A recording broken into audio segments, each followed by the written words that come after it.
Sejam muito bem-vindos e bem-vindas a mais um SoluCast, que é o podcast da plataforma Solution. E o de hoje é muito especial, que ele integra uma quest recém-lançada, que é a quest de educação, com o tema Storytelling nos negócios.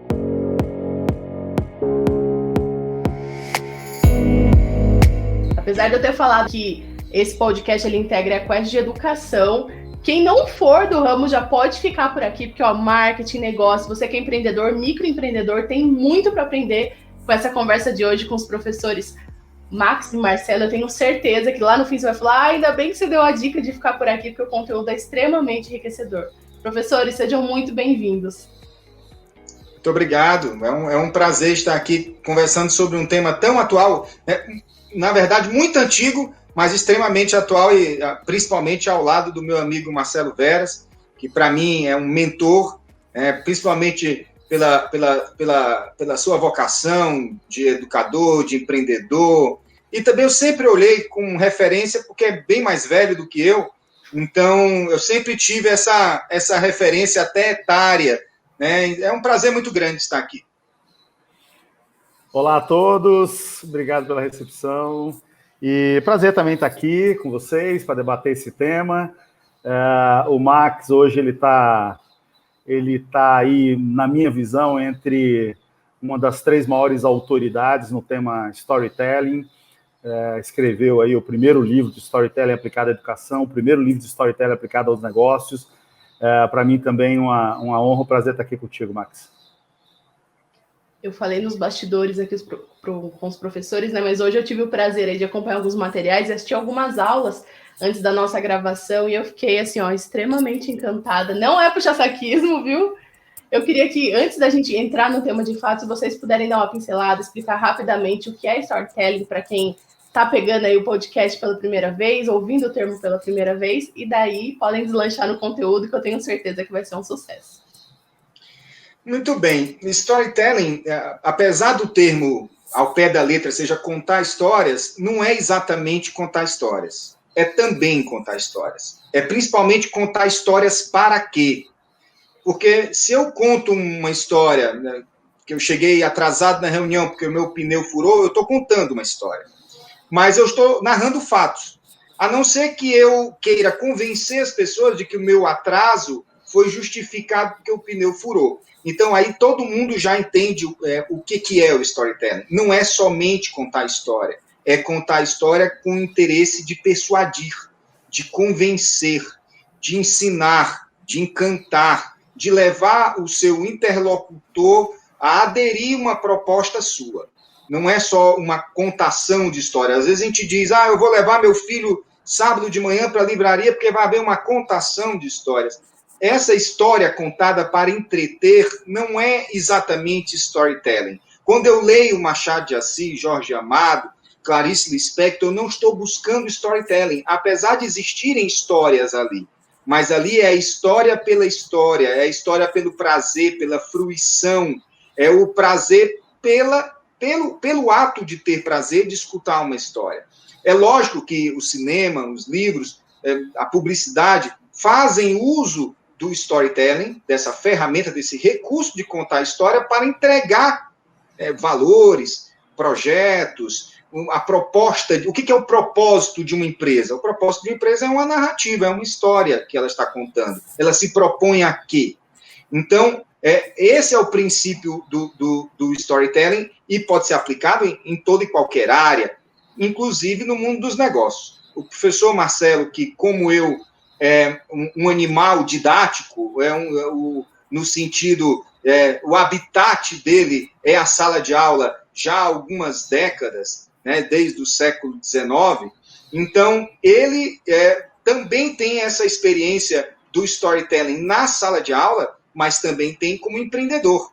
Eu gostaria de já começar a fazer essa interlocução com o meu amigo professor Marcelo, fazendo essa pergunta para ele, como é que ele enxerga a aplicação do storytelling no mundo dos negócios, não especificamente no mundo da sala de aula, mas no mundo da empresa, no mundo corporativo.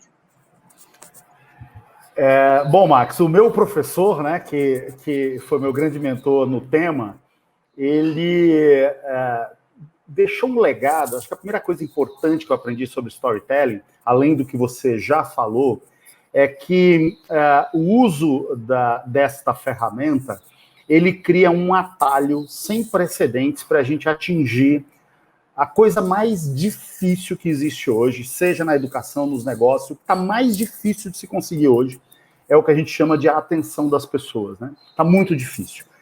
Eu fui professor de marketing no início dos anos 2000 e eu me lembro, Max, de pesquisas mostrarem que da hora que a gente acordava até a hora que a gente dormia, a gente era impactado por cerca de 1.500 marcas. Do anúncio que a gente via ali na rua, outdoor, a marca que passava na nossa frente, que aparecia na tela do celular, enfim.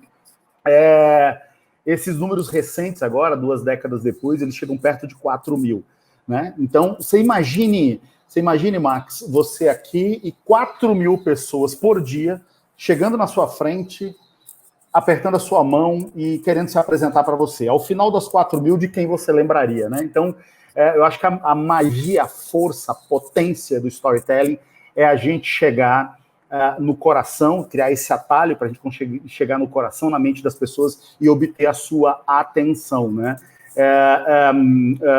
Isso, desde as cavernas, né, Max? A gente tem esse hábito de contar história, uma coisa muito... Talvez não tenha nada mais humano do que contar histórias, enfim. E no mundo dos negócios, principalmente na comunicação mercadológica, é uma ferramenta poderosíssima. Talvez seja hoje uma das poucas ferramentas que a gente tenha para sair dessa vala comum na comunicação mercadológica. Não basta hoje você ter um bom produto, um bom serviço. Aliás, está cheio de bons produtos e serviços aí que não conseguem obter performance, que não conseguem obter bons resultados, porque não ganharam a atenção das pessoas, né? Então, eu acho que o uso, e aí eu estou falando do mundo dos negócios, a vertente comunicação mercadológica, do marketing, na gestão de pessoas, Max já inclusive,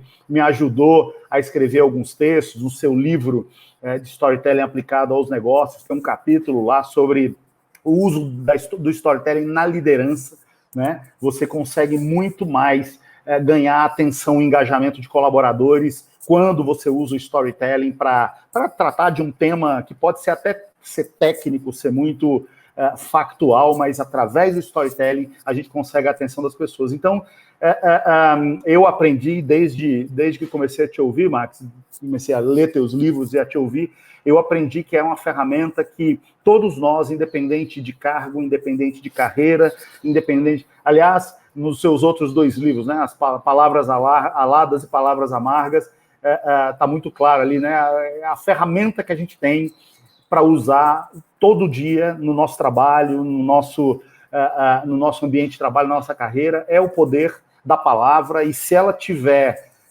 uma narrativa, se ela tiver embebida de uma boa história, o jogo completamente muda.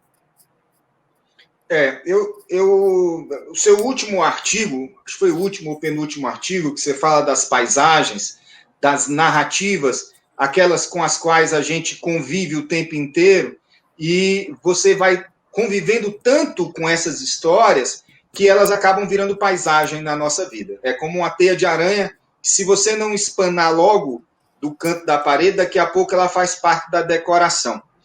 Então, como é que você enxerga essas narrativas hoje, não falando especificamente do mundo dos negócios, mas dentro da paisagem do nosso cotidiano? Nós estamos o tempo inteiro sendo bombardeados por diversas narrativas. Não tem ninguém que chegue até nós que não chegue com a narrativa. Tudo que nós entendemos do mundo, entendemos a partir de narrativas. Até o fato de eu chamar isso aqui de óculos, eu chamo porque alguém antes me disse, isso aqui são óculos. Então eu acreditei nessa narrativa e me relaciono com esse objeto pedindo, por favor, meus óculos, porque alguém me contou essa história e eu acreditei. Então eu gosto sempre de perguntar, o que é que você sabe que não é uma história que lhe contaram?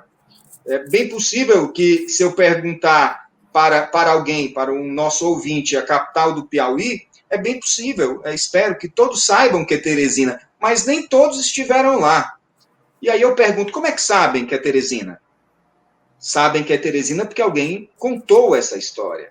Então, a nossa relação com o mundo, ela parte dessas narrativas. O problema é que não há problema nenhum quando eu uso a narrativa para persuadir. Eu quero que o meu filho coma verdura, eu quero que o meu filho estude, eu quero que o meu aluno preste atenção na minha aula, eu quero que o meu cliente compre o meu produto e o meu serviço. O ato de convencimento e de persuasão não tem problema algum. O problema é quando eu começo a utilizar essa mesma ferramenta para explorar, para manipular, para enganar, para dominar. Quando eu faço uso de uma mesma ferramenta que naturalmente é usada para o bem da humanidade, ela também pode ser usada para o mal.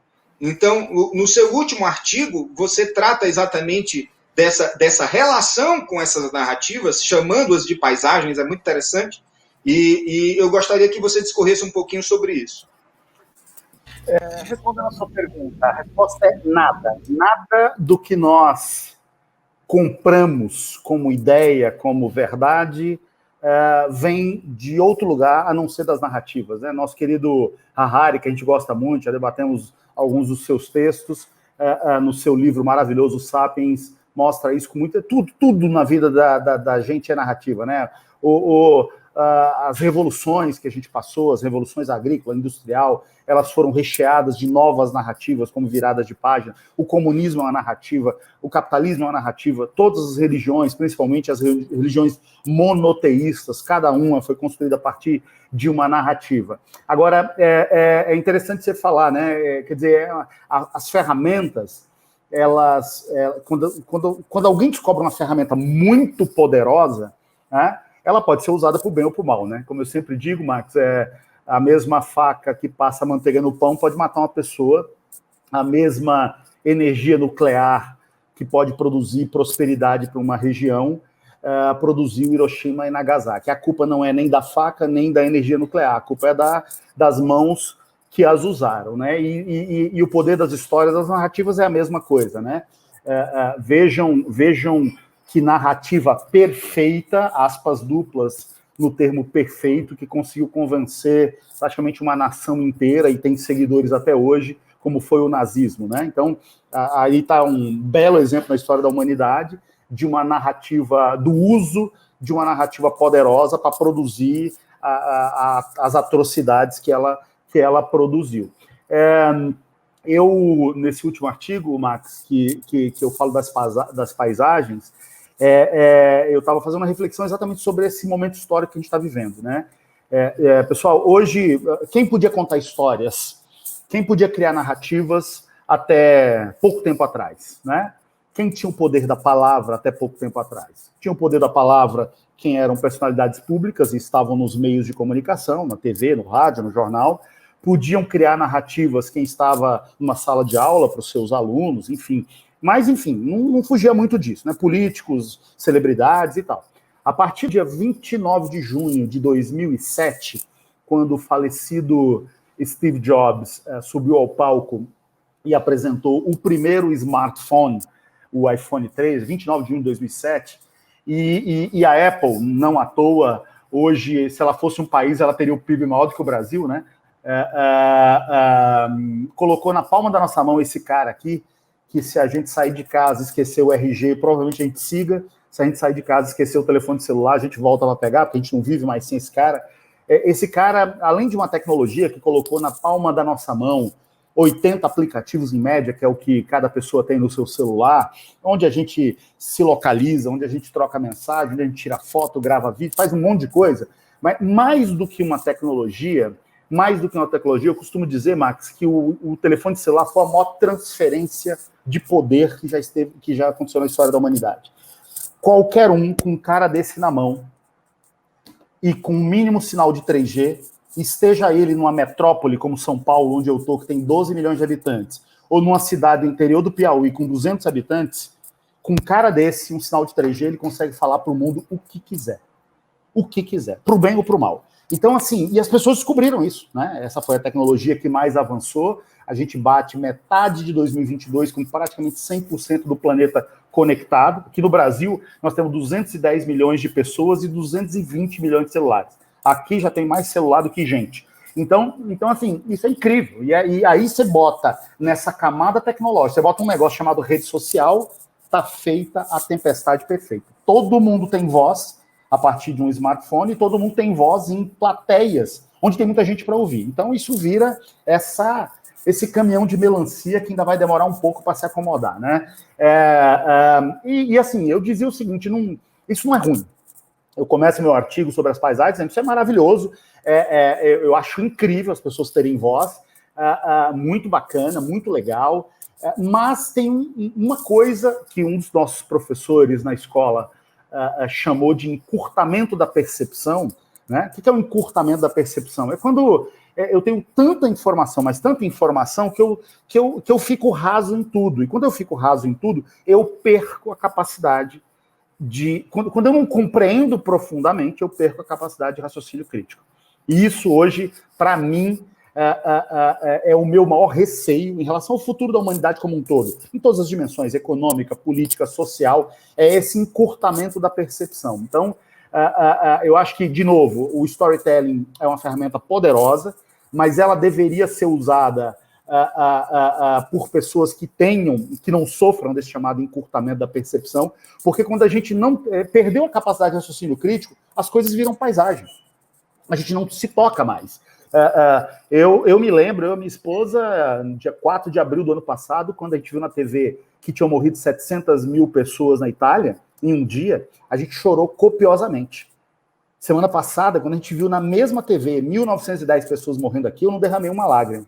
E não é porque eu sou mal, porque eu estou insensível, que eu virei uma rocha, uma pedra e tal, mas eu tinha pensado sobre isso, né, e escrevi isso. A gente não pode olhar para as coisas e deixá-las virar paisagem, nem as boas nem as ruins. Nem as boas nem as ruins, porque quando a gente deixa as coisas virarem paisagens, elas podem, inclusive, voltar a acontecer.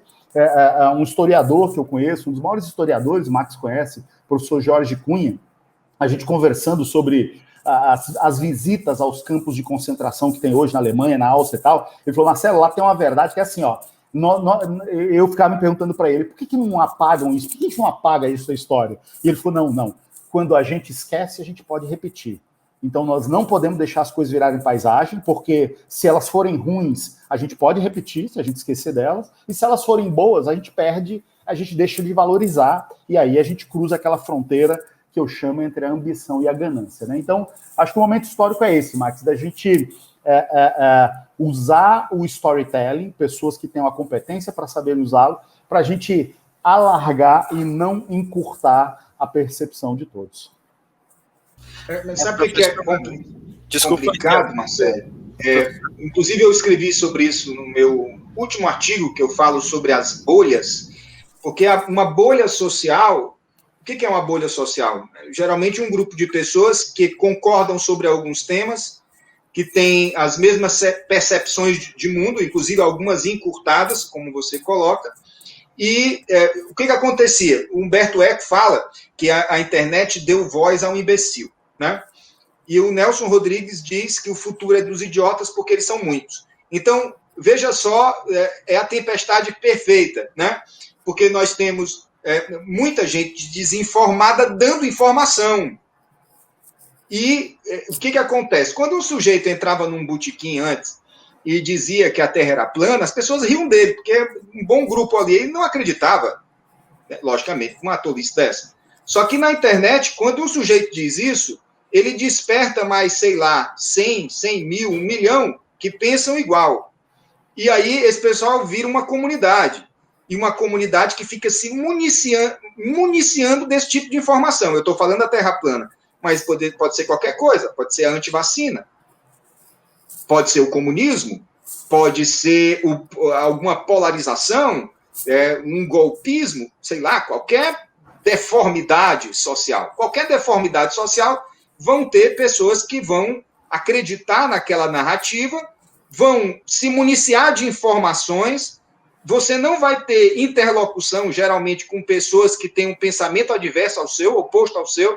Você não tem um acesso a algum questionamento. Pelo contrário, você vai recebendo o tempo inteiro fortalecimentos para aquele pensamento, para aquele preconceito, para aquela narrativa que você já tem. E isso vai criando bolhas sociais e vai te dando a impressão que você tem razão mesmo. A Terra é plana mesmo, porque afinal, olha, tanta gente que acredita que é. E aí vai pensar um cientista, sei lá, maluco, não sei da onde, que vai dizer que é plana, e aí vão postar no grupo do WhatsApp que é plana mesmo, e, nossa, tá vendo? Eu tinha razão. É também um problema de autoestima, psicológico, também tem outras questões envolvidas. Mas nós vivemos num universo de bolhas. A empresa pode ser uma bolha. Nossa, quantas empresas são bolhas? Pensam que são as melhores empresas do mundo, a melhor empresa para se trabalhar, que tem os melhores processos, que tem o melhor chefe, que aquilo ali é uma família. Com certeza é uma família. Então, é um tipo de narrativa que vai gerando uma bolha. Como é que a gente faz, Marcelo, para furar a bolha? Porque, sabe qual é o problema? É que ninguém acha que pode estar errado. Todo mundo acha que está certo. Ninguém sai na rua dizendo assim, olha, eu estou errado mesmo, mas a Terra é plana. Não, eu estou certo e fundamentado. A Terra é plana. Então, eu estou falando da Terra plana, mas todo mundo entendeu que é só uma metáfora para todo tipo de barbaridade. Ou, vamos esquecer o termo barbaridade, para todo tipo de profissão que eu faça. Profissão no sentido de professar, né? Algo que eu professo. Uma religião, por exemplo, é uma profissão. Eu professo aquela religião. O participar de uma empresa, o participar de um grupo, o participar de um pensamento, de uma ideologia, tudo isso hoje está nichado, né? Existem bolhas para isso aí, fortalecendo esse pensamento, só que aí vai perpetuando alguns equívocos, perpetuando e difundindo. Nós temos um sarampo que tinha sido desaparecido do Brasil e volta, em virtude dos pensamentos dos antivax. Então, qual é a vacina para isso, Marcelo? Max, é interessante, né, a gente discutir essa criação das bolhas, né? Acho que já disse aqui, ela foi potencializada, exponenciada por esse poder que todos têm hoje, né, de professar suas verdades para o resto do mundo em escala global. Mas, de novo, né, eu sempre me pergunto se o ser humano é um ser racional que se emociona ou um ser emocional que pensa, né? E quanto mais eu me debruço sobre esses movimentos, eu vejo a força da emoção, né? E o poder, por sua vez, que o storytelling tem de mudar isso. A gente toma uma decisão fundamentalmente emocional e depois a gente encontra argumentos racionais para justificar aquilo. E quanto mais emoção, mais às vezes eu encontro argumentos ou nego fatos e dados para defender a minha tese. Não tem... eu acho que o caminho, a vacina para esse mal, ela passa por duas coisas. Bom, o caminho, a estrada chama-se educação, não tem outra, não tem uma sociedade no planeta, seja um país, um estado, uma cidade, eu desafio isso em todos os fóruns que eu vou discutir educação, não tem um lugar decente do planeta que tenha chegado ali em outra estrada a não ser a da educação. Agora, a educação não é essa que a gente tem hoje ainda prioritariamente falando. Eu brinquei esses dias numa live sobre educação, que eu dizia que se existisse o cargo, né, chamado presidente do mundo, e eu tivesse a caneta e pudesse, como um ditador, falar assim, olha, isso aqui vai valer para o mundo inteiro, eu colocaria duas disciplinas na educação básica e na educação superior. Ou seja, uma criança dos 6 anos até sair da faculdade com 24, 25, ia ter que estudar continuamente 2 temas. O primeiro seria a empatia. A empatia, para mim, é a competência que tem o poder de mudar o mundo, porque a maioria das atrocidades que são feitas hoje, elas são feitas, em parte, porque essas pessoas não sabem o que é a dor de quem a sofre, né?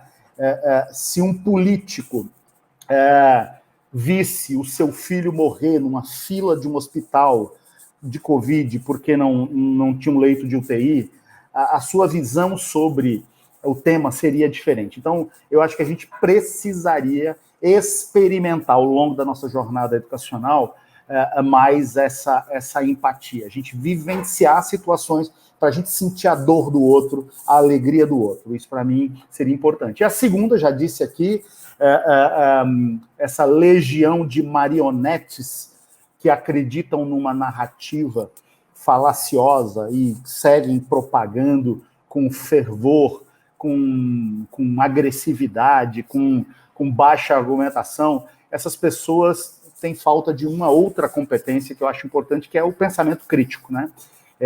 Sofrem do encurtamento da percepção e, com esse encurtamento da percepção, acreditam em teses falaciosas. Então, é um caminho, Max, longo. Aliás, a educação não é um carro que você dá um cavalo de pau e muda 90 graus em um segundo. A educação é um Titanic. Não se dá cavalo de pau em Titanic. São projetos, projeto de nação, é projeto de década que tem que fazer. E infelizmente, ainda não...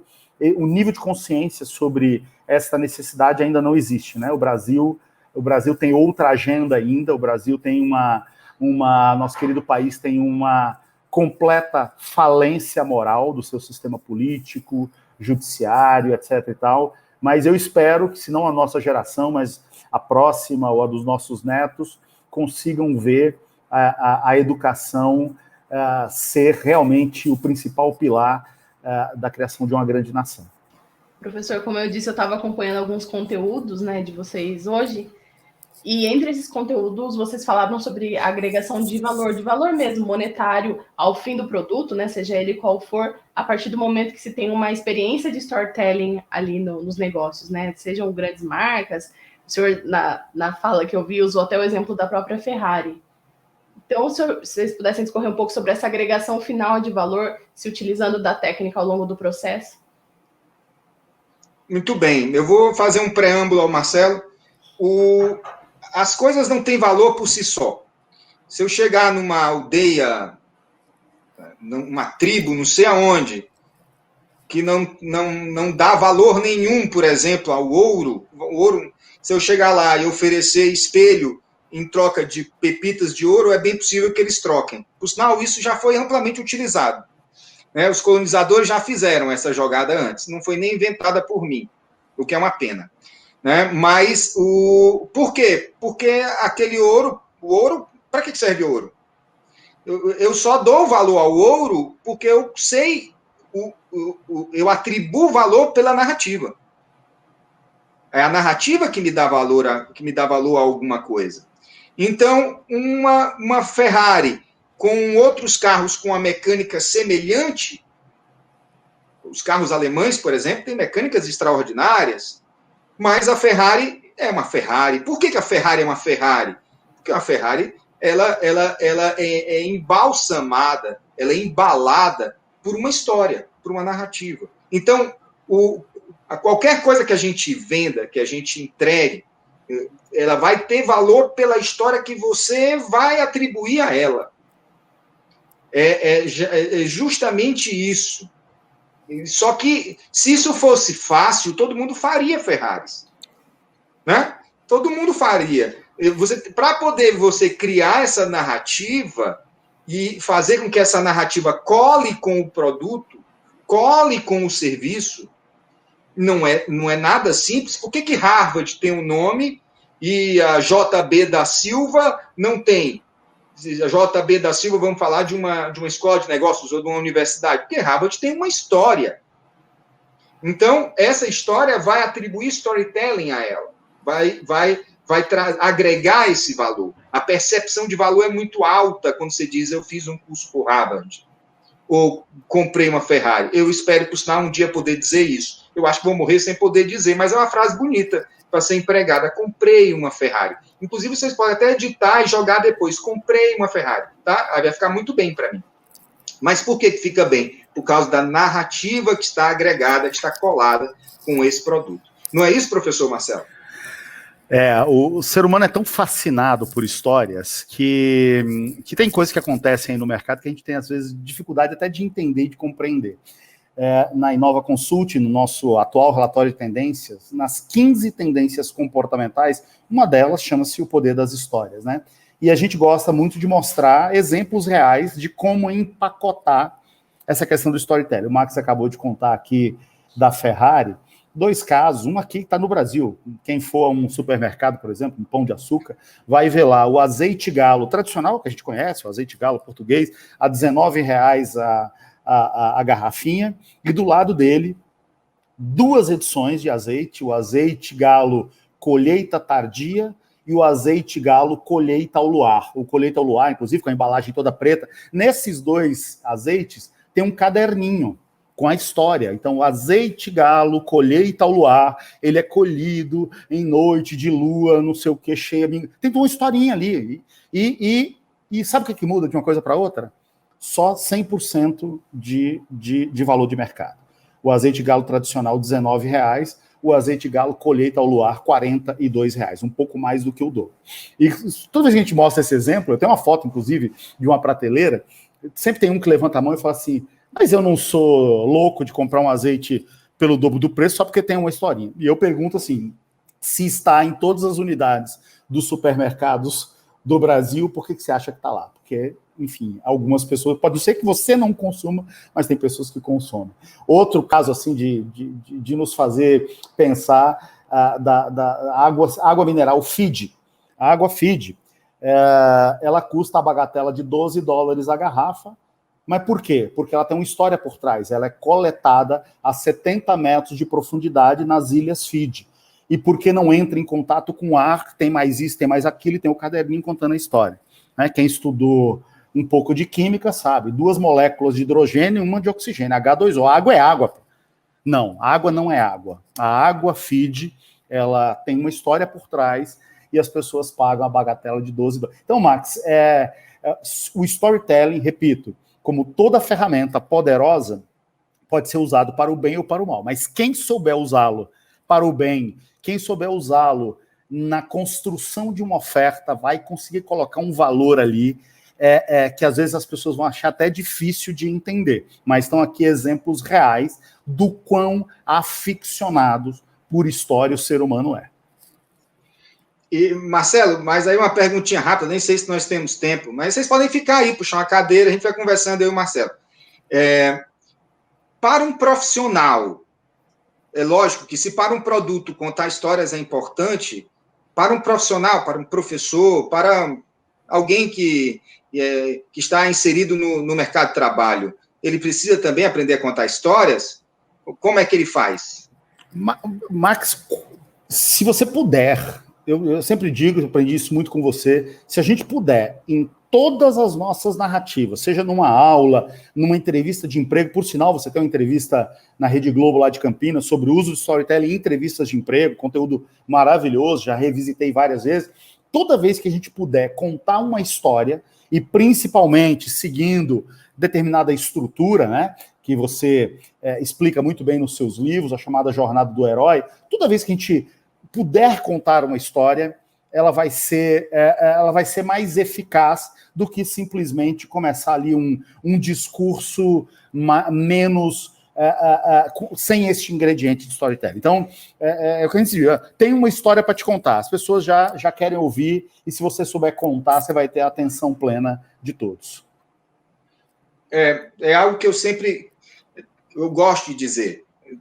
Se você quer a atenção de alguém, você diz, deixa eu contar uma história. É muito improvável que a pessoa não apure o ouvido. Né? Nós somos viciados em histórias. Né? Nós acordamos de manhã, é bem possível que antes de escovar os dentes, antes do café da manhã, você olha o celular. Você está em busca de quê? Você está em busca de narrativas. Né? E você passa o dia alimentando aquela plataforma de narrativas e recebendo as narrativas dos outros. Você busca a narrativa do seu filho, você busca a narrativa na televisão, você busca a narrativa no carro. Nós somos viciados. Eu acho que é justamente dessa coisa da caverna, do cara que saía para caçar e trazia 2 coisas que interessavam a tribo. Trazia a caça e trazia histórias. A humanidade ela está educada, formatada a esperar essa caça e essa caça embalada né, empacotada por histórias. Isso é algo que nós temos há muito tempo e continuamos tendo. Então, nós que somos profissionais temos sempre que fazer entregas. É lógico que um professor tem que ensinar matemática, que um médico tem que curar, que um advogado tem que trazer respostas, todo mundo faz suas entregas, mas quando essas entregas elas são linkadas a valores, a narrativas, elas acabam tendo muito mais percepção de valor para quem escuta. Professores, eu queria agradecer imensamente. Lá no comecinho eu falei que tinha certeza que ia ser de muita valia para todo mundo que acompanhasse, e tenho certeza que quem está assistindo ou ouvindo, né, o YouTube ou as ferramentas de áudio, estão concordando comigo agora, porque foi sensacional acompanhar todas as histórias de vocês. Obrigada, em nome de toda a plataforma Solution. Abraço a todos, obrigado. Eu que agradeço ao convite da plataforma Solution, agradeço mais uma parceria com o professor Marcelo Veras. Estamos lançando agora um livro, nós dois, né, chamado Método 3, e para educadores, principalmente, e é sempre um prazer estar falando de educação, estar contando histórias. E eu tenho uma história rapidinha para contar antes de finalizar, que o professor Max ele tem um curso aqui na plataforma Solution, que é Storytelling, suas aplicações. Então, entrem lá na plataforma, o link está aqui na descrição para vocês. Eu já vou deixar o cupom de desconto, que é Solution 10 para 10% de desconto no curso. Muito obrigada e até o próximo SoluCast.